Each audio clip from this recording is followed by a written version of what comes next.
넷째 봉인입니다. 7절입니다. 어린 양이 넷째 봉인을 여실 때 내가 넷째 짐승의 음성을 들은데 말하기를 와서 보라 하더라. 이에 내가 보니 창백한 말 한 마리가 있는데 그 위에 탄 자의 이름은 사망이요 지옥이 그 뒤를 따르니 그들에게 칼과 굶주림과 사망과 땅의 짐승들로 땅의 4분의 1을 죽일 권세가 주어졌더라 말씀합니다. 이름이 사망입니다. 지옥이 그의 뒤를 따릅니다. 우리 요한계시록 9장에 보면 끝없이 깊은 구렁에서 초자연적인 메뚜기들이 올라오는데 이들을 다스리는 자가 있습니다. 이름이 뭐냐면은 아바돈이고 아플론이라고 불리는 자인데 멸망이라고 하는 자입니다. 예수님께서 지상사역을 하시는 동안에 잃어버린 한 사람에 대해서 말씀을 하시는데 그 잃어버린 사람을 뭐라고 부르시냐면 멸망의 아들이라고 부르셨습니다. 사도 베드로가 사도행전 1장에서 설교를 할 때 그 멸망의 아들이 자기 처소로 갔다라고 설교를 합니다. 사도 바울은 데살로니가후서 2장 3절에서 마지막 때에 그 멸망의 아들, 죄의 사람이라고도 불리는 그 멸망의 아들이 다시 나타날 것이다 라고 설교를 합니다. 요한계시록 17장 8절에서는 그 자에 대해서 전에 있었다가 지금은 없고 앞으로 끝없이 깊은 구렁으로부터 나와서 멸망으로 들어갈 자, 그렇게 기록을 하고 있습니다. 전에 있었다가 유다 이스카리오트죠. 지금은 없고 어디에 있습니까? 자기 처소에 가 있습니다. 앞으로 끝없이 깊은 구렁으로부터 나오는 것입니다. 자, 이 네 번째 말을 따라서 지옥에 있는 마귀적인 존재들이 올라옵니다. 그래서 이 대환란은 마귀들이 실제적으로 활동하는 아주 극도로 혼란한 시대가 되는 것입니다. 뭐가 주어졌습니까? 칼이 주어지고 굶주림, 사망, 또 땅의 짐승들로 땅의 4분의 1을 죽일 권세가 이 넷째 짐승에게 주어진 것입니다. 네 번째 말 탄 자에게 주어진 것입니다. 혼란입니다. 대환란은 극도로 심한 고통의 때입니다. 출애굽 때에 파라오에게 이집트에 내렸던 그 재앙들 가운데 뭐가 있었습니까? 땅에서 개구리가 올라오죠. 이가 들끓죠. 파리떼가 날아오죠. 메뚜기가 괴롭히죠. 누가 상상이나 했겠습니까? 이것이 단순한 자연의 현상이 아니라 하나님께서 특별하게 주관하신 것이었습니다.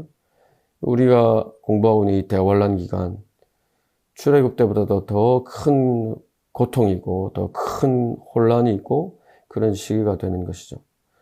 이 사람들이 이해할 수 없는 그런 초자연적인 일들이 벌어지는 것입니다. 그림에 보면 식당에서 만찬을 즐기는데 온갖 짐승들, 온갖 곤충들, 온갖 파리떼들 드글드글 끓게 되는 것입니다. 다섯째 봉인입니다. 9절입니다.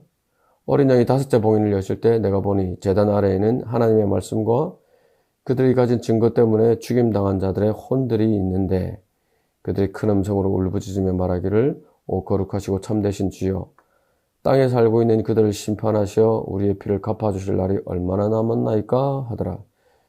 그러자 그들 각자에게 긴 흰옷을 주시면서 그들의 동료 종과 형제도 그들처럼 죽임을 당하여 그 수가 가득 채워질 때까지 잠시만 더 쉬라고 말씀하시더라. 자, 시기적으로는 대환란 기간의 절반 정도가 지나가고 있습니다.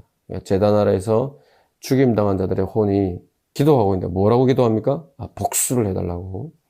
땅에 살고 있는 자들, 이 적그리스도의 세력들이죠. 적그리스도와 그 세력들 심판해서 피를 갚아달라고, 원수를 갚아달라고 기도를 하고 있는 것입니다.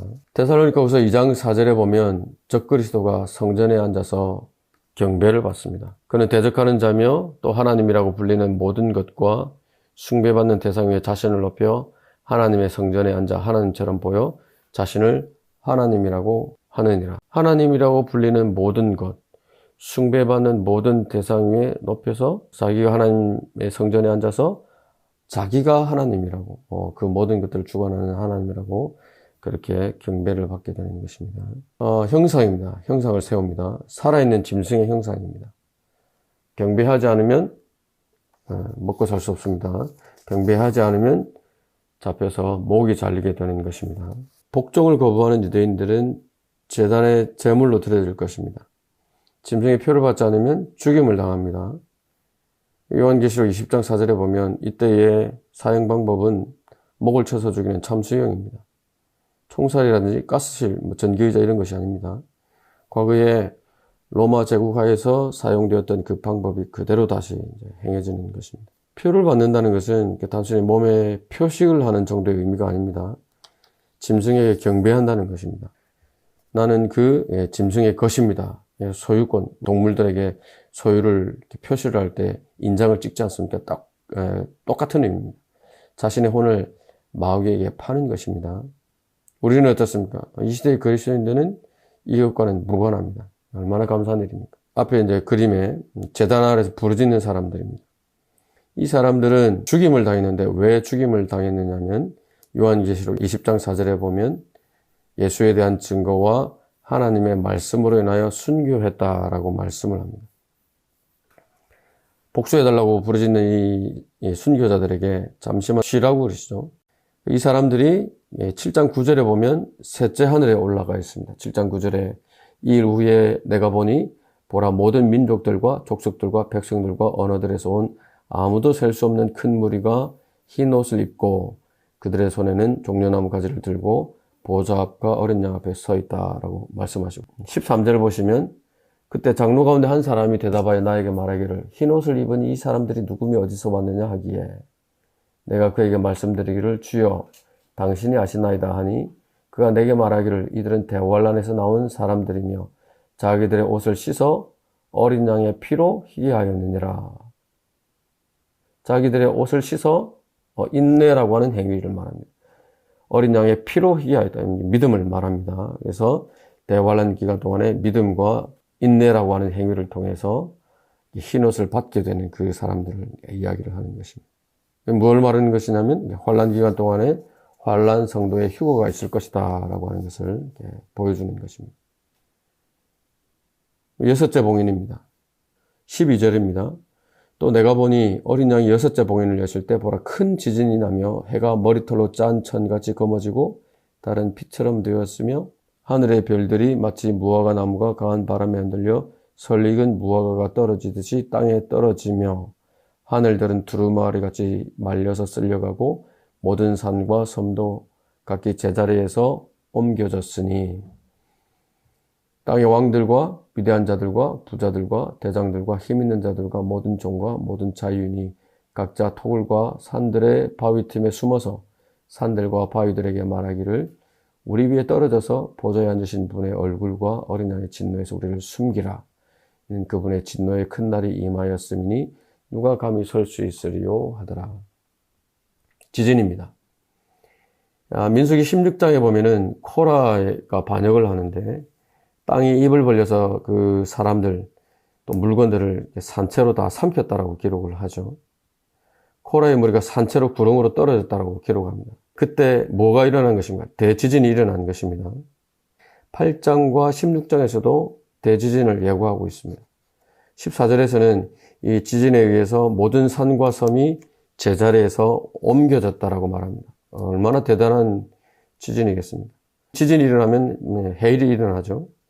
누가복음 21장 25절에 보면 바다와 파도가 노하리라 말씀합니다.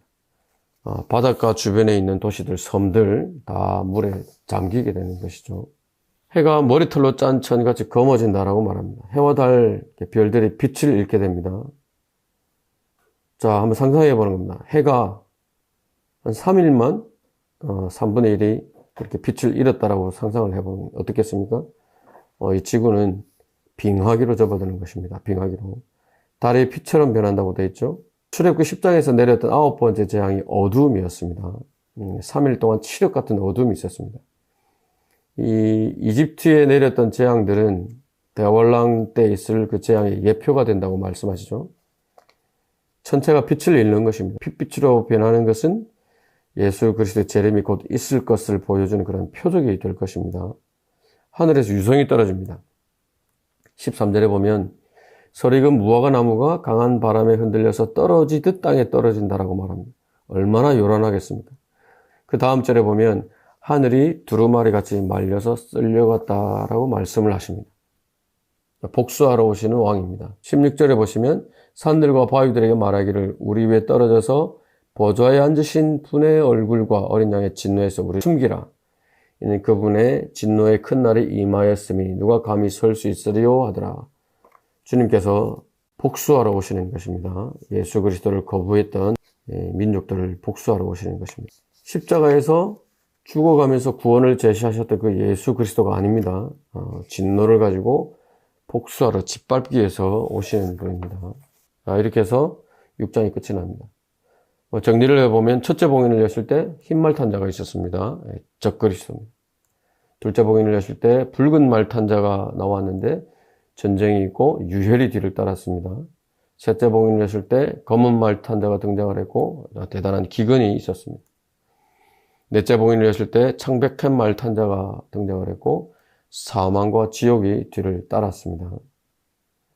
다섯째 봉인을 여실 때 제단 아래 순교한 혼들이 있었고 여섯째 봉인을 여실 때에 큰 지진이 있고 해, 달, 별들이 흔들리는 대혼란이 있었습니다. 그 다음에 8장 1절에서 일곱째 봉인을 여실 때 정적이 있는 것입니다.